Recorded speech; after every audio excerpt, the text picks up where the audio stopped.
Right, let's dive straight into this explainer. Today, we're breaking down a major executive brief from Microsoft and a huge coalition of tech leaders.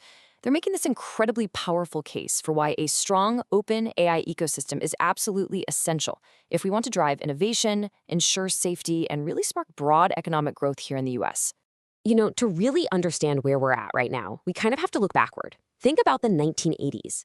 Back then, pioneers completely challenged the idea that software just had to be tightly closed off.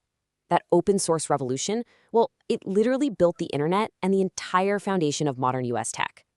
Fast forward to today, and we're facing the exact same pivotal choice with artificial intelligence. Are we going to rely entirely on a handful of closed models, or are we going to build a resilient, open ecosystem? So, what exactly is this technology we're talking about? When we say open weights, we mean AI models that anyone, and I mean anyone, can download, inspect, modify, and just run entirely on their own infrastructure. It's really about giving universities, startups, and established businesses the actual power to run advanced AI completely on their own terms, no gatekeepers. So why is this approach such an absolute necessity? The coalition outlines three rapid-fire reasons. First up, open weights vastly expand access and efficiency across the board.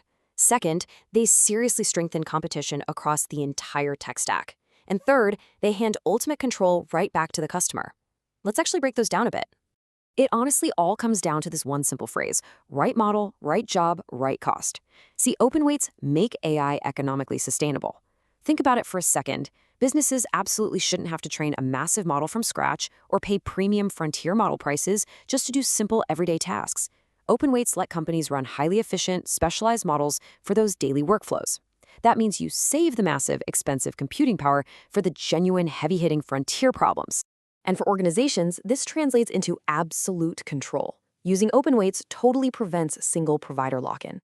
You keep strict control over your own data, and you can deploy these models literally anywhere your business demands. But most importantly, it guarantees institutional sovereignty.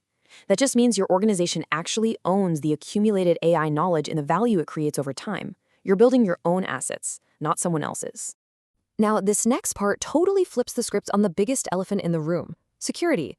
The report fully acknowledges that yes, open models do carry distinct risks, but they counter that with a really profound point. Transparency can actually be way more secure than obscurity. Here's why. Relying solely on closed models inherently concentrates risk. It creates these dangerous single points of failure, often with hidden flaws that outsiders simply cannot detect. Open models, on the flip side, empower a massive global community of defenders.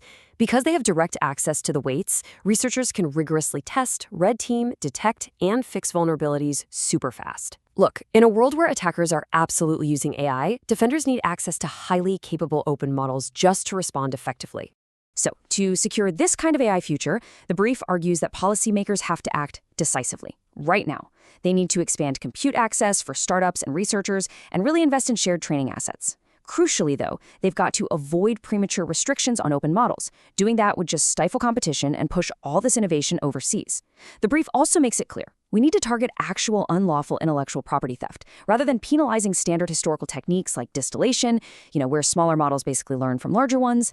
As we look at the immense prosperity this technology promises, the final question we're left with is exactly this. Are we going to build a future where the benefits of AI are shared broadly across our entire economy? The true test of American AI leadership isn't going to be judged by the dominance of one single closed model. It's going to be judged by whether we choose to build a thriving, open ecosystem that actually empowers us all. So, which future are we building?